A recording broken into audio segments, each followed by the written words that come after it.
Ok, vado io. Sì, sì, sì. Iniziamo? Io direi di sì. Buonasera a tutti e bentrovati. Ci conosciamo, ma io mi presento ugualmente. Sono l'assessora alla cultura del comune di Cervignano, sono anche l'assessora alle pari opportunità e alle politiche giovanili e quest'oggi è necessario rivendicarlo. Io inizio con voi questa giornata di confronti nella nostra città con alcuni dati. Sono i dati che ci ha fornito nei giorni scorsi la Polizia di Stato e ci rimandano un fotogramma perfetto che ci è sicuramente utile poi per le relatrici che ci seguiranno. Ogni giorno in Italia 88 donne, ma credo che mi sentano, sai, io ho una voce. Ah, perché dobbiamo registrare. Ogni giorno, vi dicevo, 88 donne sono vittima di violenza. Una violenza ogni 15 minuti. E per lo più sono italiane, per cui sfatiamo immediatamente miti e pregiudizi. Per l'80% sono italiane e per il 74% sono italiani i loro carnefici. Una su due di queste vittime lascia figli minori o piccolissimi. L'82% dei maschi che impongono la loro violenza, scusatemi, sono febbricitante e senza voce, per cui la registrazione sarà pessima, ma tenevo tanto ad essere con voi. Vi dicevo, l'82% di coloro che impongono la loro violenza hanno le chiavi di casa, sono partner o ex partner. 6 casi su 10 sono partner che uccidono la loro moglie o la loro ex moglie. Non ci sono distinzioni di latitudine. Se sovrapponiamo i dati e le modalità dell'Emilia Romagna a quelle del Piemonte, sono identiche, così come sono identici i dati del Piemonte con quelli scusatemi, della Sicilia, per cui nessuna distinzione di latitudine, ma nessuna distinzione culturale, di società o di censo. Sono tutti ugualmente coinvolti, siamo tutti ugualmente coinvolti, perché questo fotogramma preciso che racconta di un'Italia in cui la donna è ancora bersaglio di violenze fisiche e psicologiche ci riguarda tutti. Scusate, fatico perché ho 2 tonsille che ardono. E, sì? Ieri sera avevo 39,5, per dire, è quasi un atto di eroismo. La violenza di genere, vi dicevo, in realtà è determinata ed è collegata solo dal desiderio di controllare e dall'incapacità del maschio di accettare la propria vulnerabilità. Pensate ai titoli dei giornali e pensate ai titoli dei telegiornali quando descrivono un femminicidio. Era buono, era un gigante buono ma ha perso il controllo, lei lo ha rifiutato, lui voleva rientrare in famiglia, ma lei si è ribellata. È sempre la donna che compie una ribellione a fronte di un maschio invece mansueto che perde semplicemente il controllo per qualche istante.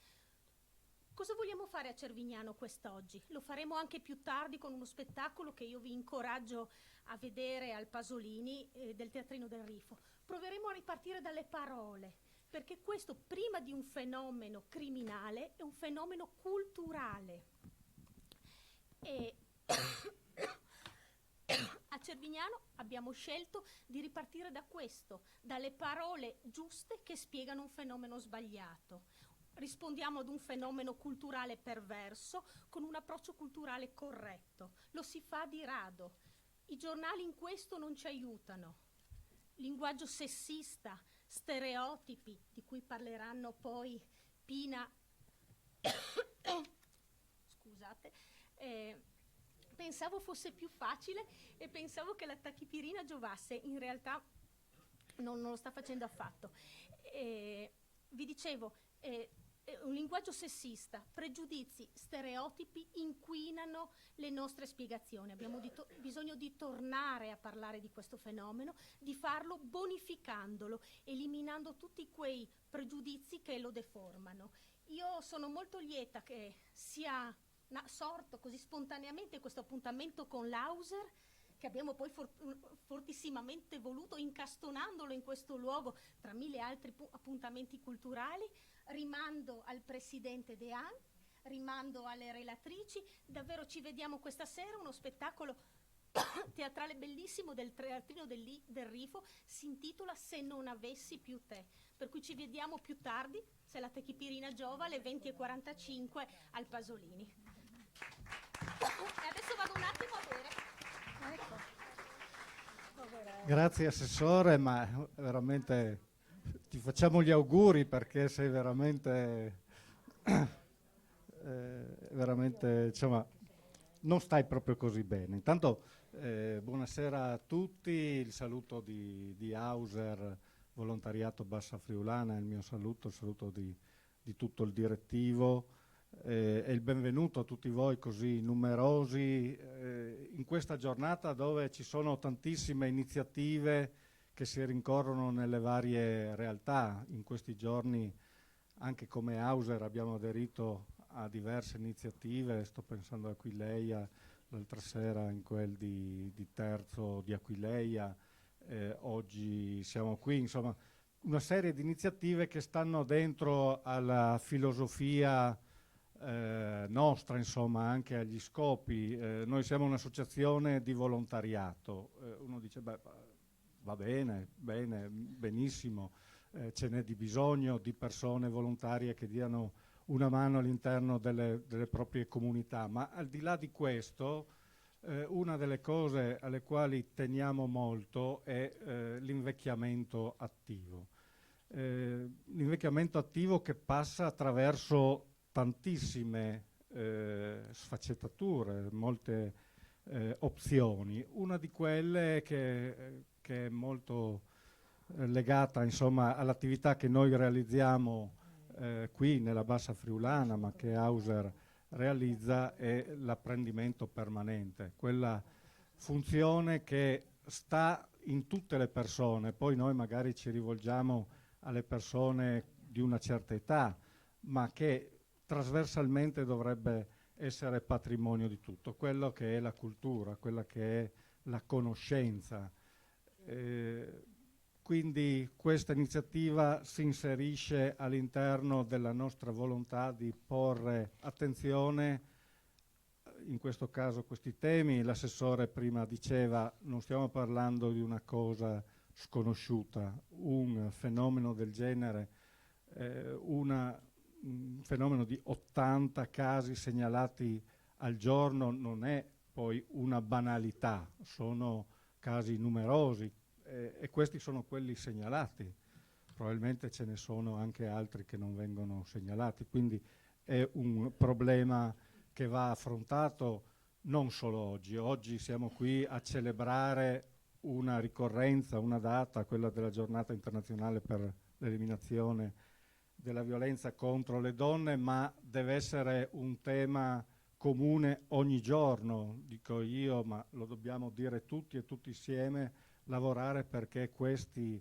accadimenti si riducano sempre più. E questo lo possiamo fare attraverso la cultura, la conoscenza.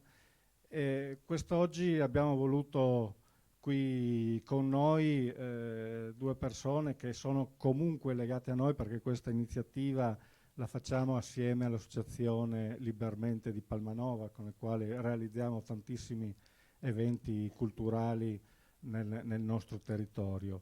E chiudo andando a presentare insomma le nostre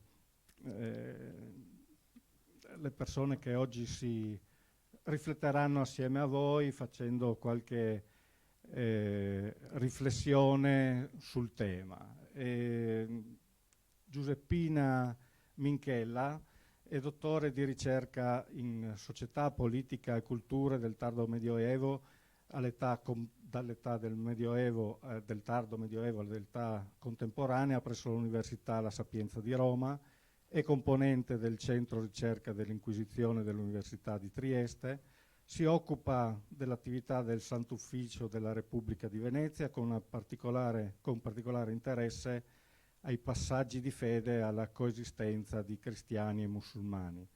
Tra le sue pubblicazioni ve ne cito alcune: porre un soldato all'Inquisizione, i processi del Sant'Uffizio nella fortezza di Palmanova dal 1595 al 1669, che è stato pubblicato nel 2009, frontiere aperte, musulmani, ebrei, cristiani nella Repubblica di Venezia, datato 2014, pratiche di magia nella Repubblica di Venezia in età moderna, anche questo nel 2015, storie di magia in terra friulana nel XVII secolo, questo è recente, è del 2019, e anche per il ventennale dell'apertura dell'Archivio Segreto Vaticano, i rapporti tra le religioni nella Repubblica di Venezia, una questione di fonti, e questo anche nel 2019. Assieme a lei c'è Daniela Galeazzi, che è anche, oltre ad essere presidente di Libermente, è componente del direttivo nazionale di Auser, si occupa di tantissime attività all'interno di Auser, una nostra volontaria estremamente attiva, ma cito il binomio delle persone che abbiamo qui perché assieme a Giuseppina Minchella hanno realizzato un romanzo storico, La Biura, nel 2015, quindi le abbiamo tutte e due assieme.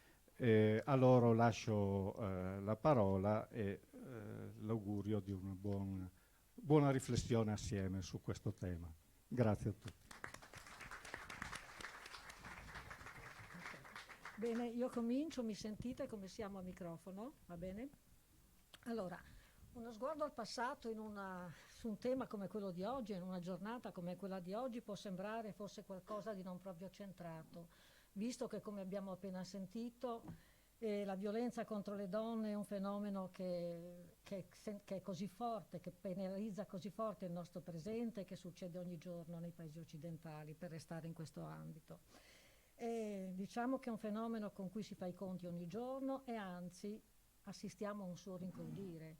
Assistiamo a un suo rincrodire come testimoniano ampiamente i mezzi di informazione, e a un proliferare non soltanto di casi di femminicidio, ma anche di altri episodi estremi di violenza che, a mio avviso, e non soltanto a mio avviso, sono i colpi di coda, diciamo, di un patriarcato millenario che appunto è in crisi, e allora è entrato in crisi, allora per questo è ancora più feroce. Allora, se noi guardiamo un iter legislativo in campo istituzionale, cosa è stato fatto per questo discorso della violenza contro le donne, dobbiamo partire assolutamente da quella che è stata la dichiarazione sull'eliminazione della violenza alle donne, appunto, nell'Assemblea Generale dell'ONU del 1993. È importante questo, è importante perché almeno sulla carta, almeno a livello teorico, questa violenza di genere è stata definita, è una citazione che proprio riporto, uno dei meccanismi sociali cruciali per mezzo dei quali le donne sono e sono state costrette in una posizione subordinata rispetto agli uomini.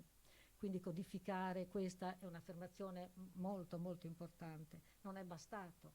Come non è bastato che 6 anni dopo, nel 1999, la stessa Assemblea Generale dell'ONU abbia designato proprio questa data, 25 novembre, come giornata internazionale contro la violenza delle donne. Ma ancora di più la Convenzione di Istanbul nel 2011. La Convenzione di Istanbul fondamentale perché per la prima volta a livello istituzionale si dà una definizione di genere. Diciamo violenza di genere, ma questa definizione a livello istituzionale è stata data in quella data. E come genere che cosa si intende? È un insieme dei ruoli, dei comportamenti, delle attività che una determinata società attribuisce per cliché agli uomini e alle donne. E per la prima volta in questa Convenzione di Istanbul la violenza contro le donne è stata definita una violazione dei diritti umani. Allora, importante, si capisce da sola perché è importante. Io adesso voglio aggiungere un aspetto che forse è meno conosciuto e forse più taciuto, perché la Convenzione di Istanbul dice chiaramente e per la prima volta che la violenza contro le donne è una manifestazione di rapporti di forza storicamente, e io adesso proprio ripeto, storicamente disuguali tra i sessi. Ecco allora che questo storicamente giustifica l'intervento di una storica qui stasera, e quindi il richiamo alla storia non è proprio fuori luogo come potrebbe sembrare, perché la violenza ha molteplici dimensioni, lo sappiamo, non è il caso forse di ripeterlo: fisica, sessuale, verbale, psicologica, economica, perché no, ha molti volti, si dice la violenza dei 1000 volti, e questa violenza ha radici nel passato, parte da un passato lontano, anche se oggi si realizza in modi diversi rispetto al passato, perché si realizza seguendo i modi di una società connaturata a una diversa epoca e anche a una diversa società rispetto al passato. Però basta questa frase, dico io, a giustificare tutto il discorso che faremo questa sera. La storia è chiamata in causa perché è storia di relazioni di potere disuguale tra uomini e donne. È proprio una storia di relazioni di potere disuguali. Allora interrogare la dimensione storica diventa fondamentale per far emergere le dinamiche sociali e culturali attraverso cui questa violenza si è realizzata nel tempo. Ma non basta. Non basta, perché non basta interrogare la storia, è necessario ragionare sui modi in cui la storia è stata percepita ed è stata raccontata. Perché questi modi sono cambiati molte volte nel tempo. Io potrei qui farvi 1000 esempi di personaggi famosi che gli storici hanno raccontato attraverso i secoli in modi completamente diversi. Non è questa la sede, non posso farlo. Però non dobbiamo dimenticare che lo storico è pur sempre figlio del suo tempo. E come tale io dico che guarda ai fatti della storia attraverso delle lenti culturali, degli occhiali culturali, e quindi guarda la storia con gli occhi del suo tempo ogni volta. E non basta ancora perché bisogna guardare a come la storia è stata raccontata, e cioè ragionare sulla storiografia, che è il racconto dei fatti che fanno gli storici, e questo ancora di più se i soggetti sono le donne. Perché in questo caso la storia è ancora più spesso manipolata, non soltanto, ma spesso è traslata su un piano spettacolarizzante. Immaginatevi questi drammi ottocenteschi, questi feuilleton, eccetera. Diventa spettacolo la violenza contro le donne, e peggio ancora, troppe volte è stata taciuta. E ancora un'ultima cosa, dico un altro non basta perché dobbiamo ragionare anche sull'uso pubblico della storia. Ora, l'uso pubblico della storia non è la storia, non è la storiografia, è qualcosa che trascende, che travalica questo, che scavalca il campo degli storici in senso stretto. Perché? Perché si avvale dei mezzi di comunicazione di massa, giornali, radio, cinema, arti e letteratura. E facendo questo ha delle finalità ben precise, ma soprattutto plasma convinzioni e plasma mentalità. Quindi l'uso pubblico della storia è quello contro il quale noi dobbiamo fare i conti, è quello che dobbiamo combattere di più. Allora interrogare la dimensione storica è fondamentale per comprendere perché e come la violenza contro le donne è stata legittimata nella società occidentale ed è diventata parte integrante della cultura e della società. Adesso io vi citerò alcune istituzioni di questa società occidentale che sono scomparse, almeno nella cultura occidentale stanno scomparendo, ma non lo sono in altre parti del mondo. Allora basti pensare, non so, al matrimonio coatto. Se noi guardiamo le carte processuali statali, ecclesiastiche di tutta l'età moderna, noi troviamo moltissimi processi in cui c'è scritto matrimonio per vim, che vuol dire matrimonio per forza, oppure matrimonio per metum, che vuol dire matrimonio per paura. Fino a pochi decenni fa, però, anche nello Stato italiano esistevano ancora. O anche un'altra istituzione, come lo ius corrigendi, che era nata addirittura nel diritto romano, ma pensate che in Italia è stata in vigore fino al 1956. Allora, prima di tornare al passato, ci tornerò presto, una riflessione sulla legislazione italiana, che è permeata di violenza di genere, nonostante il dettato della Costituzione che parla di parità, di uguaglianza dei cittadini e dei sessi. Non sto io qui a dirlo. Ma pensate che lo ius corrigendi cioè il diritto del marito di correggere la moglie, poi ci tornerò un attimo, abolito nel 1956.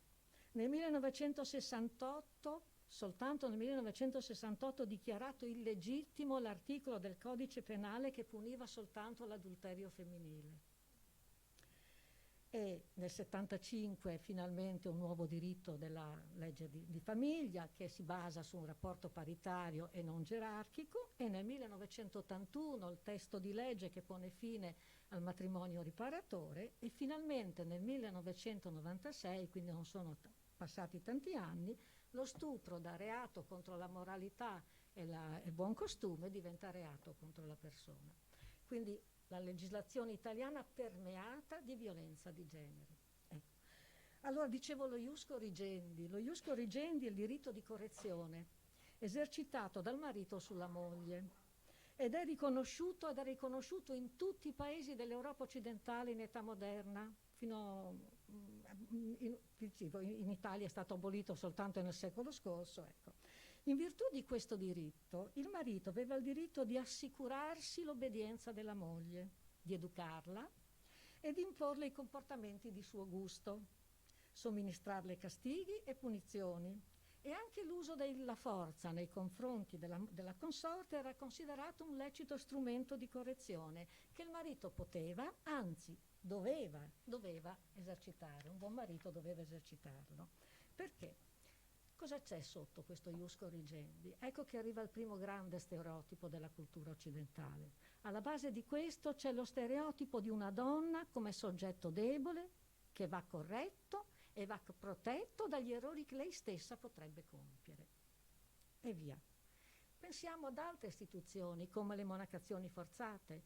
Ci ritorno perché è stato uno degli aspetti più crudeli delle società patriarcali di antico regime, che esempi di questi ce li ha restituiti la più grande letteratura. Pensiamo alla monaca di Monza manzoniana, pensiamo alla Maria del Verga in quel bellissimo libro che è Storia di una capinera.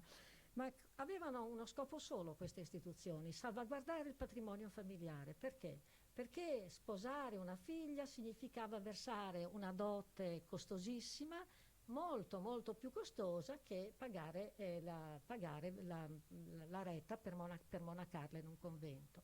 Se vi faccio ad esempio un esempio, quando era nella Repubblica di Venezia, mediamente la dote per sposare una ragazza si aggirava sui 15.000 ducati, la dote per monacare una figlia non raggiungeva i 1.200 ducati, quindi vedete un poco. Ma non solo Venezia, le storie dei nostri monasteri sono ricche di questo. Basta pensare alle tristi storie delle Clarisse udinesi e visto che siamo nella Bassa Friulana, il monastero benedettino di Belvedere di Aquileia, dove furono rinchiuse in clausura bambine, si parla anche addirittura di bambine accompagnate dalla propria balia. Non vi dico altro sull'età di queste bambine. Allora, violenza di genere sì, ma non storia di genere, perché è storia dell'intera società nella sua interezza, della società occidentale, perché è la storia di una società che ha impedito nel corso dei secoli ogni esperienza di autonomia e di intraprendenza, e questo sulla base di una teoria del diritto e di una mentalità collettiva che ha da sempre negato un ruolo attivo e un ruolo dinamico alle donne. Allora io posso dirlo con un'espressione mia, a cui tengo tanto, e dico, se posso ma dirlo con un solo concetto, allora dico concetto di oppressione. Il concetto di oppressione è il comune denominatore delle esperienze storiche delle donne. Concetto di oppressione come chiave di lettura, di interpretazione del passato femminile.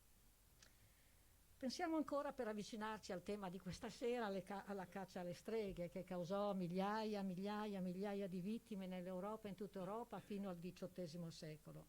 E parlo dell'Europa perché in Asia e in Africa ci sono ancora queste cose, ci sono ancora legislazioni attuali dove è ancora in vigore, appunto, ci sono legislazioni contro la caccia, contro le streghe. Allora, in Friuli sono molte le donne che hanno subito pesantemente l'Inquisizione, e oggi, grazie allo spoglio di fonti archivistiche e grazie a questo spoglio e ai progressi che ha fatto la ricerca storica, sappiamo meglio chi erano queste donne. dove vivevano, cosa pensavano, di cosa erano state accusate. Venivano accusate di stregoneria e di maleficio, ma io direi che furono soprattutto le vittime di una violenza plurisecolare, come capitava in tutti i tribunali dell'Inquisizione e come capitò fortemente dalla fine del Cinquecento e per tutto il 600 nell'Inquisizione friulana. Finita nelle maglie dell'Inquisizione grazie a 2 bolli di un papa. Questo papa si chiamava Sisto V ed è quello del famoso obelisco in piazza San Pietro Roma che tutti avete visto. Finirono nelle maglie dell'Inquisizione perché questo papa, con 2 bolle speciali alla fine del Cinquecento, elimina la distinzione tra magia colta e magia semplice. Per cui anche la magia semplice entra a far parte dei peccati di eresia. Quelli che prima non era considerato un peccato d'eresia, da quella volta entra a far parte dei peccati d'eresia. Permettetemi una piccola digressione per capire meglio di cosa sto parlando. Diciamo che prima della fine del Cinquecento la magia semplice veniva punita dai tribunali vescovili, in genere più per fatti di superstizione che di magia, o veniva punita dai tribunali statali per quanto riguardava lo scandalo, magari lo scandalo pubblico generato da certi atteggiamenti, da certi comportamenti, o per il eventuale danno provocato alle persone. A partire invece dagli anni 80 del Cinquecento, parlo del 1587-1588, l'Inquisizione si occupa di questo. E perché? Perché l'Inquisizione romana era nata, lo sappiamo, era nata in risposta alla riforma protestante contro Lutero. Nasce nel 1542 per combattere gli eretici in tutti i paesi cattolici e quindi anche in Italia. Processi, roghi, gli eretici scappano, così arriviamo alla fine del Cinquecento che questa battaglia è completamente vinta.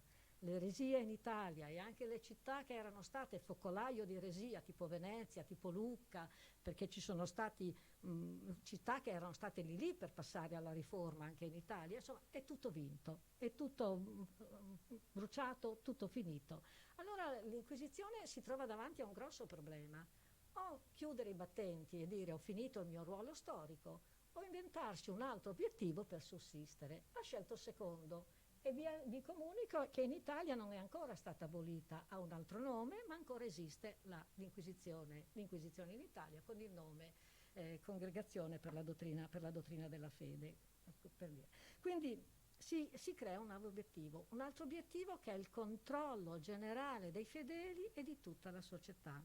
Molto ambizioso, un progetto molto vasto di cui ancora oggi culturalmente e come stereotipi, perché ci ritorniamo stasera a questo discorso, portiamo in segni. Dunque, Sisto V, con queste 2 bolli che non vi sto a nominare, abolisce la distinzione tra magia semplice e magia colta e quindi ricadono sotto l'Inquisizione anche quelle cose che allora venivano chiamate malefici, benefici, stregarie, erbarie, malie, e che non implicavano l'abuso di res sacre, di cose sacre, perché il peccato d'eresia aveva sempre l'abuso di cosa sacra, di questione che riguardava la fede. E questa fu una svolta importantissima anche per noi oggi, per quello che abbiamo ereditato da questa svolta, fortunatamente in certi casi per quanto riguarda la documentazione è qualcosa di veramente ricchissimo. Perché?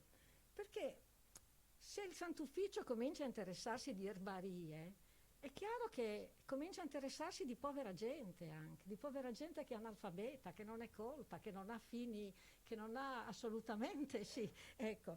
E quindi entra praticamente in molti risvolti, in molti aspetti della vita quotidiana della povera gente.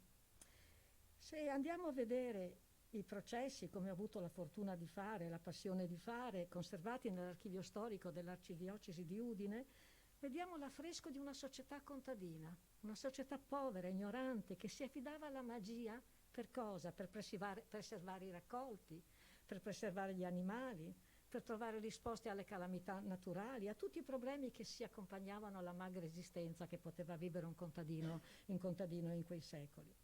Quindi Le pratiche magiche si avvalevano di oggetti simbolici come stringhe, come corde, calamite, oggetti consacrati, come il cotone imbevuto nell'olio santo, il sale del battesimo. Adesso io ve le farò sentire queste persone, che parleranno direttamente attraverso la voce di Daniela. Sentiamo Maddalena dalla Tisana, che era ricorsa al potere di una calamita benedetta per far innamorare un uomo. La detta Margherita aveva dato un pezzo di calamita dicendomi che io la governasse e che alle volte io la portasse addosso, e quando Battista di Mastro Antonio Caligaro, che faceva l'amore meco, mi fusse appresso, ne dovesse gettare addosso a lui un poco, che mi averia voluto assai bene. Ecco. Allora, spesso si utilizzavano pozioni derivati da fluidi sessuali. Al magico potere del maestro era ricorsa Laura Ricci, che abitava nella fortezza di Palmanova il 23 marzo 1649. Sentiamo.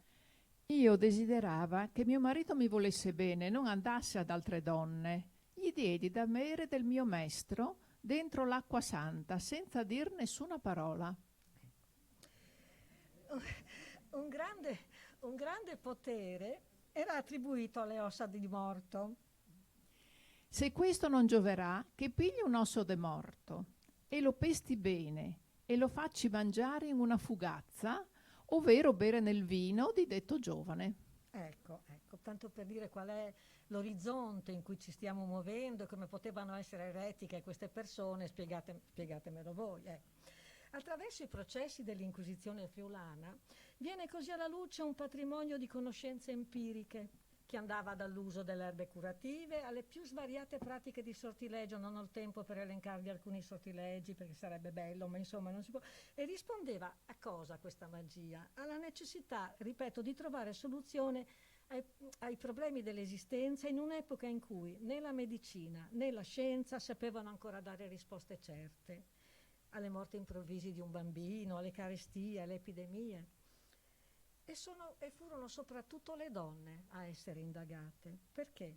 Perché erano loro le depositarie dei saperi antichi, che venivano tramandati oralmente, da vicina di casa a vicina di casa, da madre a figlia, da nonna a nipote, da zia a nipote. Basta raccogliere alcune delle dichiarazioni che hanno lasciato in sede giudiziaria per capirlo. Ecco Daniela che ne elenca qualcuna. Ti segnerò perché mia nonna mi ha insegnato. Io l'ho imparato da Fantolina, da una mia agna, la qual menega ha insegnato a donne che, essendo ammalati e volendo guarire, vadino a cucinare sopra quelle polvere. Di più, ha insegnato che, volendo andare dietro putte, si freghi con un radicchio selvatico, lattuga selvatica, aglio, le parti pudende. E allora lei mi insegnò il sortilegio della zappa e del badil, dicendo che si ricordava che sua madre, che era vecchia, diceva che era buon questa zappa e questo badil. Ecco, allora in molti hanno insegnato e in molti hanno imparato. È l'insegnamento il filo rosso che permette e che unisce, che permette la continuità dei saperi. E questo spiega la preponderante presenza di donne negli atti processuali. Allora, se facciamo un discorso statistico, e questo è importante, lo dico perché è veramente importante, fino alla metà del Cinquecento, quindi prima di queste bolle papali, eccetera, i principali accusati erano gli uomini, i principali processati, proprio come numero nei processi dell'Inquisizione, erano gli uomini. Con il tornante del secolo, come vi dicevo, diventano le donne. Ma perché prima erano gli uomini? Perché gli uomini erano imputati di eresia. E che cos'era l'eresia? Vi do la definizione latina perché merita. L'eresia è un delictus intellectus, cioè un delitto di intelletto che presumeva una consapevolezza non riconosciuta alle donne. Eccoci allora di fronte a un'altra radice antica degli stereotipi, a una visione dei ruoli uomo-donna fondata su un rapporto di dominio culturale che affonda in un passato lontano, ma questa visione ancora oggi è un preconcetto che promuove subordinazione. Allora, Nel 500 l'attenzione agli uomini, nel 600 la percentuale maschile si abbassa e si alza quella femminile. Ed è stato definito un fenomeno che è stato definito giustamente di femminilizzazione dell'eresia, ma io oggi dico no, oggi lo chiamiamo un vasto fenomeno di violenza di genere, ecco, in questa sede. Ecco. Perché? Cosa facevano queste donne? Allora, lo sappiamo, oggi lo sappiamo che le loro arti magiche altro non erano che il frutto e l'espressione di un microcosmo rurale, un microcosmo contadino, chiuso, povero, disfavano legamenti d'amore, guarivano dalle malattie, cercavano di ritrovare le cose perdute, di identificare i ladri, pensiamo al sortileggio del tamiso che in Friuli era diffusissimo, praticavano magia propiziatoria per la fertilità dei campi e degli uomini, per tenere lontana la grandine e per fare piovere.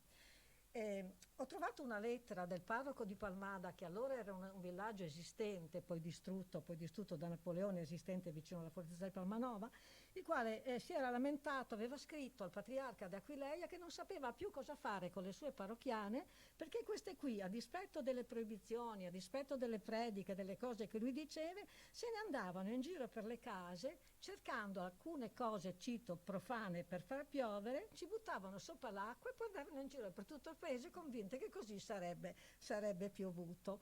O come ci dicono altri processi, uno ad esempio di Palazzolo dello Stella, in cui le donne andavano aspargendo d'acqua la città dentro e fuori le case, convinte che così la pioggia sarebbe arrivata.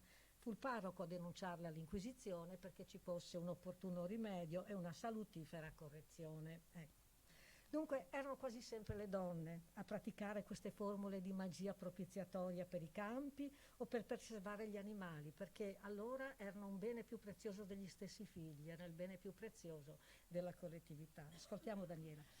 Signor sì che questa Giovanna segna la rospilla, la doglia di capo e gli animali quando stanno male. E io l'ho veduta e a me mi ha segnati degli animali più volte. La segnava porci col tagliargli sotto la lingua e animali grossi come buoi e vacche con un bionz, cioè un legno da portare i secchi, fregandoli la panza.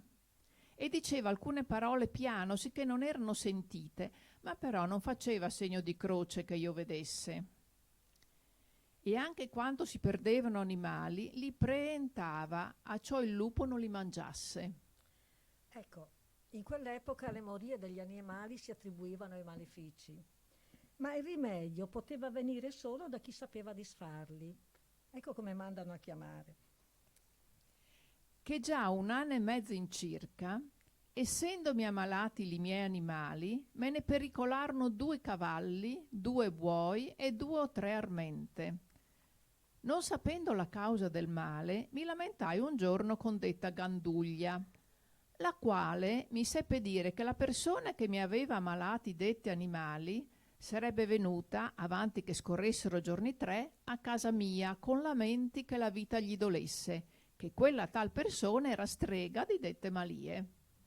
Ecco, quello che viene fuori, come avete sentito, è un mondo contadino che aveva dato vita ai propri miti, alle proprie credenze. Pensiamo al mito bellissimo e conosciuto ormai in tutto il mondo dei benandanti, alle loro battaglie notturne contro gli stregoni per la fertilità dei raccolti. E qui c'è la storia di tante donne, di benandanti, ma non tocco questo aspetto, se no finiamo domani, ma insomma un'altra volta magari ne parleremo. Quindi quello che mi interessa farvi notare è che fa da sfondo a questa collettività contadina il ricorso per gli incantesimi, per i sortilegi, agli alimenti poveri di cui questa gente si cibava ogni giorno. Una fetta di polenta gli portò dolore di testa e di cuore e questa già 5 mesi, né mai si è liberata. Gli dette una crosta per far sorgo a mangiare il giorno di San Marco, la qual subito mangiò 2 bocconi soli e si ammalò. E come mangiò della polenta, gli avvenne male tale che convennero portarla dal campo a casa e morse da lì a 4 mesi in circa. Subito mangiata la sua brovada, gli saltò un male sì grande che credeva d'esser morta e bisognò che andasse a casa a gettarsi in letto e vedendola io così affannata, le diedi dell'acqua santa da bere. Ecco, quindi ci credevano, ecco. Allora si avvaleva del povero cibo che mangiavano. Avete mai sentito della carne? Non usavano della carne per fatturare le persone, ma proprio polenta, quelle poche cose che avevano, o si avvaleva degli strumenti di lavoro, o dei oggetti d'uso quotidiano. Come sentiamo dal racconto di una donna chiamata a sciogliere il legamento, cioè il nodo di una fattucchiera che aveva causato in un uomo l'impotenza virile. Il modo che io tenevo nel disligar quelli che non potevano usar con la moglie è questo.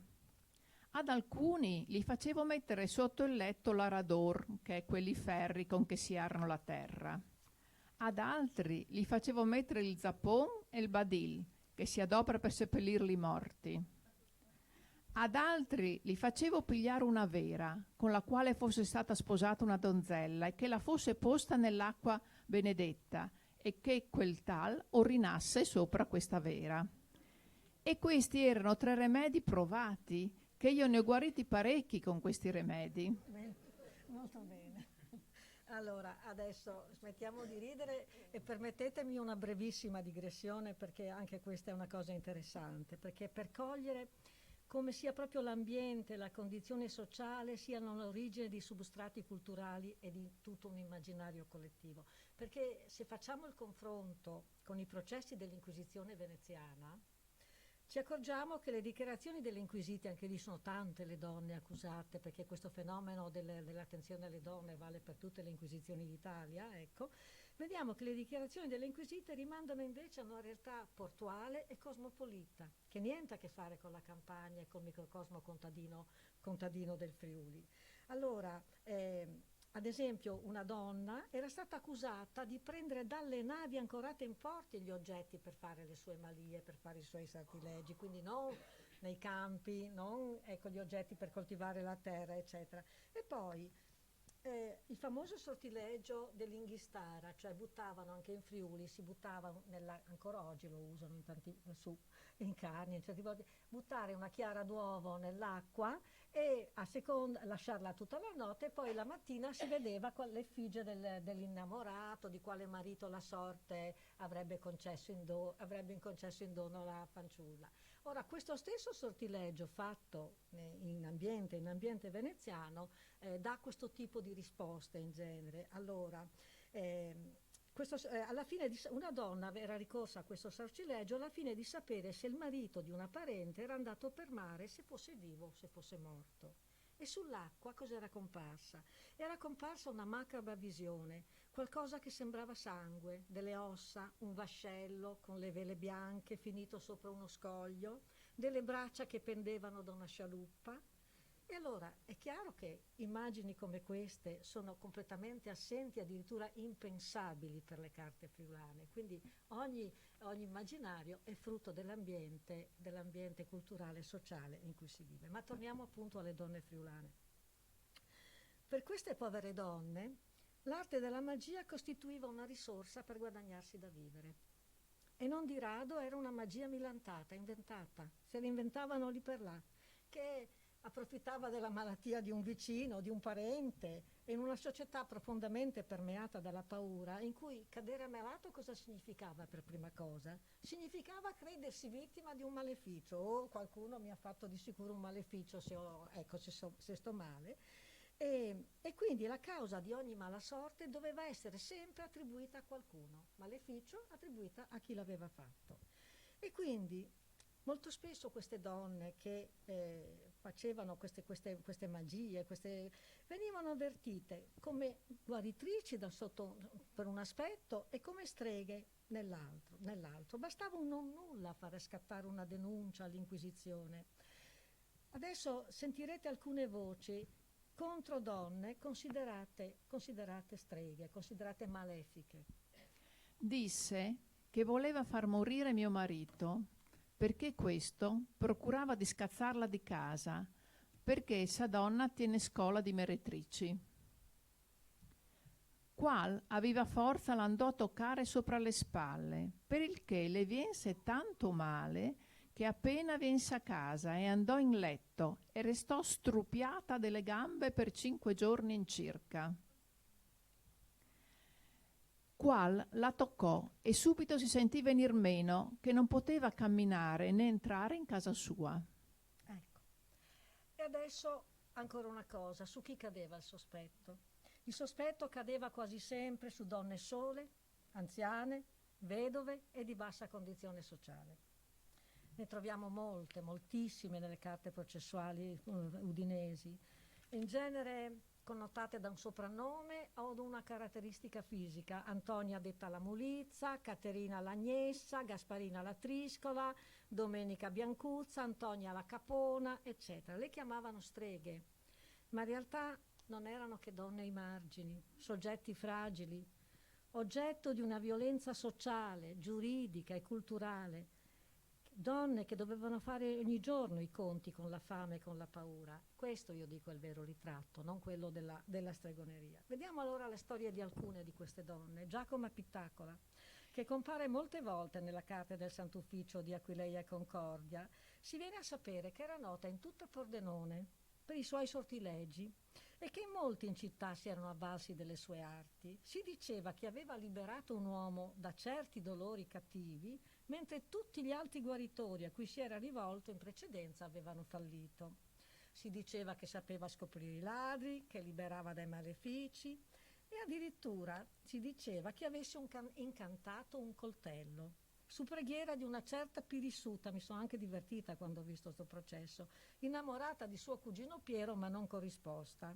Allora la Pittacola con questo coltello incantato le ha detto: basterà infiggere questo coltello dietro la porta di casa tua e Piero avrebbe sentito un tal tormento che non avrebbe potuto in nessun modo trattenersi dall'andare da lei. Allora, chiamata però al Sant'Ufficio, cosa dice questa Pittacola? Ecco, dice che lei dice: io non conosco strigaria di sorte alcuna, ma davo a intendere alla gente di saperle fare per guadagnare qualche soldo. E ogni volta mi inventavo le parole da dire. Cito: tutto quello che mi veniva al presente io diceva, qualsiasi cosa le venisse in mente. Il suo processo si conclude con una sentenza che la obbliga ad ascoltare la messa solenne nelle maggiori festività, cioè quando la chiesa era più gremita di gente, inginocchiata tenendo in mano un cero bianco acceso. È una condanna che per noi oggi può sembrare addirittura insignificante, ma che all'epoca era molto, molto infamante. E tra l'altro il prete aveva l'obbligo di comunicare ogni domenica, di comunicare a Udine per lettera che era stata inginocchiata e che veramente la penitenza era stata fatta. Fu quindi rilasciata dopo pubblica abiura e dopo giuramento di non incorrere più in simili faccende, di non fare più queste stregherie, eccetera, eccetera, pena, sotto minaccia questa volta, di fustigazione pubblica e di 3 anni di esilio. E allora questa invece sì che è una condanna severissima, perché per una donna vecchia e sola il bando, essere bandita, significava morire di stenti in terra straniera, senza possibilità di trovare lavoro, senza possibilità di trovare riparo. Ecco. E questa Giacomo Pittacola venne accusata di nuovo, non sappiamo se ha continuato o non ha continuato a fare queste sue arti magiche, però venne accusata anni dopo da una vedova che si era rivolta a lei per la figliolina gravemente ammalata. Sentiamo. Io andai subito dalla Pittacola e gli portai la camisa di detta puttina, ma io non seppi quello che facesse della camisa, perché diceva che bisognava che segnasse la camisa per 3 mattine, e mi dette un poco d'olio per ungere il corpo e la schiena, e così guarisse. E mi disse che era stata stregata dal mese di maggio in qua, e mi domandò un quartarolo di Saracino, che mi avrebbe detto chi l'avesse stregata. Ma io non le ho dato niente, né ho più voluto andare da lei.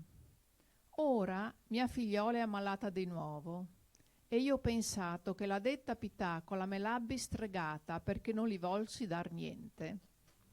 Ecco allora, come vi dicevo prima, streghe e guaritrici nello stesso tempo, così venivano avvertite queste povere donne. E adesso giochiamo in casa, perché tiro fuori la storia di Antonia, detta la Capona o la strega di Cervignano. Dichiarò al Sant'Ufficio di non credere ai medicamenti che prescriveva, né agli scongiuri che pronunciava. E queste sono le sue parole. Può essere che io avventura indovinassi, che io sono povera donna, che non ho alcun libro di negromanzia, che vuoi che sappia io di queste cose, ecco. Dichiarò che faceva tutto perché era povera e voleva guadagnare qualche soldo. Contro di lei fu istruito un processo, sapete quando? Dopo che il prete, il curato di Perteole, perché lei in realtà abitava a Perteole, l'aveva denunciata per lettera all'inquisitore. Perché? Perché intanto il clero aveva l'obbligo di denunciare all'Inquisizione ogni comportamento sospetto. Poi un'altra spada di Damocle sul collo del clero locale. Non potevano assolvere nessun penitente in confessione quando il peccato poteva solo minimamente avere sapore d'eresia.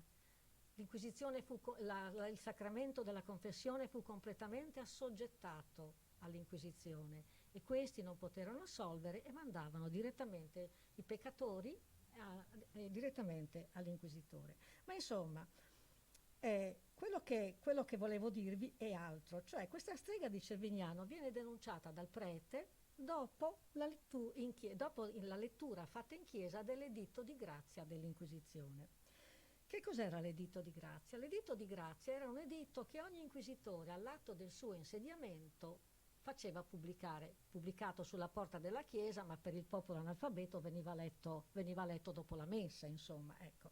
E in questo editto si incoraggiavano i peccatori, i fedeli a presentarsi all'Inquisizione entro il tempo stabilito, cioè entro il tempo di grazia, che in genere era di 15 giorni, per confessare i propri errori. Il curato di Perteole, come legge questo editto di grazia, comincia a sentire parlare i suoi parrocchiani e comincia a capire, si deve essere messo le mani nei capelli, dico io, comincia a capire che tutti andavano da questa strega Cervignano a farsi curare, a farsi togliere malefici e così, e che ricorrevano proprio tutti, uomini, donne, anche da altri paesi. Lui l'aveva definita un idolo del demonio che seduceva le povere donnizzelle. E precisava che andrebbe appunto denunciata e che andava punita perché seminava zizzania fra la gente, perché era una cattiva cristiana. Fatto sta che lui, insieme alla denuncia mandata a Udine, aveva mandato anche un piccolo verbale della testimonianza di alcune donne che aveva interrogato per conto proprio. E le testimonianze raccolte da questo prete ci vengono a dire che questa veniva chiamata in tutti i borghi del circondario a guarire i neonati, a aiutare le puerpere che avevano perso il latte, a guarire la gotta, il mal di stomaco, l'impotenza maschile. Deve essere stata molto diffusa questa impotenza maschile, perché me la ritrovo veramente in moltissimi processi, ecco. E si diceva anche, pensate, questa cosa mi ha molto incuriosito, che interrogava una sfera di cristallo. E di più si dice che avesse un certo cristallo in cui, guardando essa e facendo guardare a chi ricorreva da lei, mostrava l'effigie di colui che gli avesse fatto venire la malattia. Ecco. E di più io so che costei ha un certo cristallo piccolo della grandezza di una noce in cui, quando alcun fatturato ricorre da lei, essa guarda dentro e dice alcune parole che non si intendono, ma si sente baccollargli la bocca. Baccollargli la bocca. Faceva così, ecco. Allora, adesso vi farò sentire la dichiarazione resa da Margherita, una donna di Scodovacca, che ci fa entrare proprio in un mondo di credenze popolari per noi oggi inconcepibile, non riusciamo neanche a capire come potessero credere a queste cose. Margherita era stata mandata da una sua conoscente di nome Menega a ricercare appunto la strega di Cervignano perché la guarisse da un male di stomaco che la impediva di mangiare. Alla quale, avendo io portato una stringa di questa Menega malata, essa strega la misurò con la spanna 3 volte e avendola tornata a misurare, la ritrovò che mancava dalla prima misura 3 dito 4. E allora me la mostrò e mi disse: vedi tu, è mancata tanta vita alla inferma quanto è mancato questa stringa di misura. E se tardava ancora 15 giorni, Ella moriva. Prese allora questa stringa, le fece alcuni groppi e lazzi e m'ordinò che io la ritornasse alla detta inferma, la quale dovesse solo disfare detti groppi e lazzi e ritornare a lazzarsi con essa, che sarebbe guarita. Ecco. Allora, eppure era quello il mondo loro, era quello. Il processo contro la strega di Cervignano si chiuse in 2 mesi con l'ammonizione ad astenersi dal praticare le solite arti e l'ordine di non allontanarsi da Scodovacca fino a nuova disposizione del Sant'Ufficio. Ragioneremo subito su condanne come questa. E vediamo ancora il caso della Muschiara, donna di Spilimbergo. Era figlia di una levatrice, figura di per sé oggetto di sospetto, perché in possesso di conoscenze misteriose legate al parto, legate al corpo femminile, e che si riteneva che potessero essere usate queste conoscenze anche a scopo malefico. Non a caso alle levatrici venivano addossate le morti di madri e di neonati durante il parto, la nascita di bambini malati e deformi o qualsiasi altra disgrazia legata al parto. E insomma, proprio per sostituire la madre che era levatrice, questa si presenta in casa di una puerpera e la donna, in seguito alla sua visita, aveva perso immediatamente il latte. Eppure, strega e guaritrice nello stesso tempo, la manda a chiamare di nuovo al suo capezzale. Lei tornò, succhiò dal seno della donna e subito ne schizzò fuori latte in abbondanza. Fu così che venne denunciata all'Inquisizione come strega, capace di togliere e far venire il latte alle donne. Ecco. Allora, io adesso non so come siamo coi tempi, forse stringo un po', ecco, stringiamo un po'. Ecco. Dunque, nella percezione popolare il confine era labile, quindi tra strega e magia terapeutica e maleficio. Basta pensare che alle denunce, fate conto che le donne venivano chiamate per guarire, venivano chiamate dopo perché erano secondo le stesse persone state maleficate. C'è un processo contro 7 donne di Rualis, che era un borgo di Cividale del Friuli, che erano ritenute malefiche e nello stesso tempo capaci di guarire gli infermi. E anche Geltrude e Marghetta, che erano considerate streghe che facevano bene e male. Bene perché potevano guarire, ma male perché potevano dare da mangiare qualche frutto, la metafora di Biancaneve e la mela avvelenata a radici molto antiche. E quindi gli stereotipi, come vedete sulla strega, ci sono tutte. Allora, Giacomo Pittacola, l'Anna Sguma, la Capona, tutte vengono rilasciate con penitenze che noi oggi potremmo dire anche abbastanza leggere. Invece non dobbiamo pensare che queste risoluzioni fossero un atteggiamento benevolo del Sacro Tribunale, perché invece alla base c'è un preconcetto giuridico pesante, un preconcetto che classificava le donne come soggetti deboli e privi di intenzione. Secondo l'antico principio, che in latino veniva chiamato infirmitas sexus, cioè inferiorità naturale della donna. E questa era una premessa decisiva nella definizione delle pene, in base appunto al principio della consapevolezza del reato che, per quanto riguarda l'infirmità sexus, appunto non era riconosciuta alle donne. E allora eccoci ancora di fronte a una violenza di genere, a uno stereotipo che affonda le sue radici nel passato. Dunque, per concludere, donne come Maria Panzona, processata a Venezia, era tisana per cose di stregheria e per essere benandante. Donne come Angioletta e Giustina delle Riva di Pordenone, madre e figlie, entrambi vedove che vivevano da sole in un luogo ai margini della città, fuori dalla Porta dei Molini, e campavano di elemosina, lavando panni, riparando le reti dei pescatori, ma ritenute streghe da molte persone.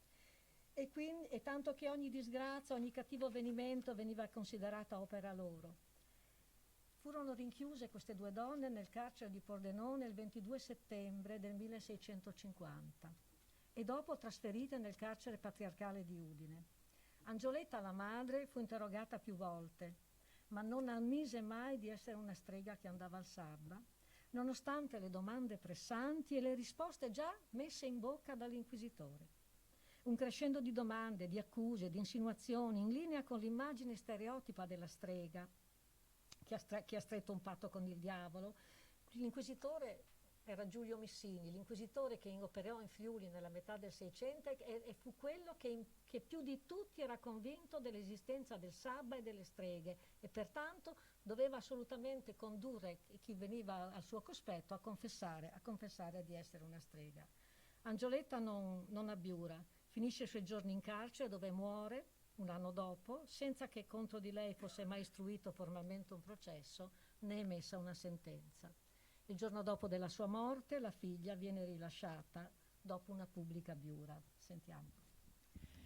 Io prometto alle signorie vostre per l'avvenire vivere da buona cristiana, non medicare, né segnare, né fare cosa alcuna come faceva mia madre, ma attendere alle mie creature, e vi assicuro che, essendo morta mia madre, di me non verrà in questo santo tribunale richiamo veruno, perché io viverò da donna da bene. Ecco. Allora, per concludere, donne che rappresentavano il sospettato, il diverso, l'estraneo ai luoghi comuni, agli schemi consolidati e quindi potenzialmente pericolose, come lo è oggi, permettetemi questo riferimento perché non si può tacere, come lo è oggi lo straniero, discriminato per la sua cultura, le tradizioni, i costumi che lo caratterizzano, il credo religioso. Allora, tirando le fila del nostro discorso, appare evidente la matrice storica della violenza e appare evidente che la storia getta un ponte sul presente e ci consegna anzi una chiave di lettura del presente. Perché allora, come oggi, la violenza sulle donne viene legittimata in virtù dell'infrazione ai modelli e agli ideali di genere. E questo chiama in causa la dimensione politica della violenza contro le donne, perché indica come questa violenza sia espressione e sia strumento di conservazione di specifici modelli di genere. In questione ci sono, oltre alla libertà sessuale, i ruoli familiari, le divisioni dei compiti, le gerarchie nelle relazioni e nei ruoli sociali e professionali, l'autonomia, l'intraprendenza. E chiama anche in causa, è stato detto, accennato prima dall'assessore, la rappresentazione mediatica della violenza di genere. Basti pensare alla retorica del femminicidio nei media, ai codici narrativi e comunicativi adottati. Il copione è già pronto comunque, secoli di letteratura e poi di cinema, di serie televisive, di pubblicità. Basti pensare ai meccanismi linguistici adottati per definire il femminicidio, rappresentato come un atto irrazionale, inspiegabile, apparentemente causale. Si usano parole come raptus, incidente, momento di follia, dimenticando, ma io dico no, scientemente calcolando, quanto la rappresentazione del femminicidio venga profondamente plasmata dalle parole scelte per raccontarlo. E non solo. Lo abbiamo detto, la violenza contro le donne ha molti volti, ma chi la commette ha ancora un'ombra senza volto nelle campagne istituzionali. Gli uomini ancora usufruiscono del privilegio dell'invisibilità e quindi della deresponsabilizzazione. Per concludere, allora, origine nelle logiche, è un fenomeno che ha un'origine nelle logiche fondanti della società occidentale e chiama direttamente in causa il nostro contesto culturale, quello di una cultura ancora oggi fondata su rapporti di dominio materiali e simbolici che promuovono subordinazione. Una cultura fortemente segnata da rappresentazioni e da percezione del femminile come subalterno o antagonista.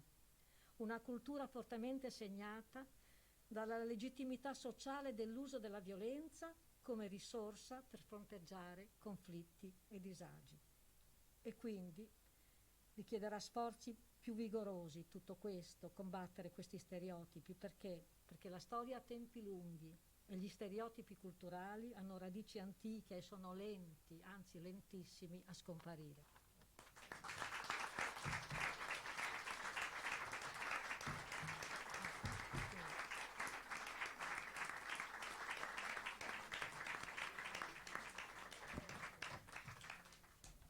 Vi ho ascoltati da fuori per non infastidirvi con la mia raucedine. Bene. Grazie Giuseppina, è veramente stato un momento di riflessione che parte da lontano, no? Veramente dalle radici poi oggi traiamo e faccio mia l'ultima riflessione che deve essere un impegno per tutti noi, come dicevo prima nel mio intervento introduttivo, un impegno per tutti noi ogni giorno, quotidianamente, quello di cercare di migliorare quella che è la legislazione da una certa punto di vista, ma soprattutto la nostra capacità capacità culturale, dico, in generale, per far sì che quello che accade ancora oggi abbia a scemare sempre più. Vi ringrazio tutti e vi do appuntamento, come diceva giustamente l'assessore con il quale abbiamo collaborato in questa occasione, ma anche in altre occasioni, perché parlare anche oggi di violenza sulle donne è un modo di esprimere il coraggio che abbiamo, no? E quindi una parola molto cara, quella del coraggio di parlare, e quindi ne parleremo, continueremo a parlare magari anche nel Festival del Coraggio del prossimo anno, perché di questo bisogna sempre parlare. Quindi grazie all'amministrazione comunale che ha voluto condividere con noi questo momento. L'invito questa sera alle 20:45 al Teatro Pasolini a tutti voi, perché ci sarà veramente un altro bello spettacolo. Grazie di nuovo a Giuseppina e a Daniela e alle prossime iniziative di Auser.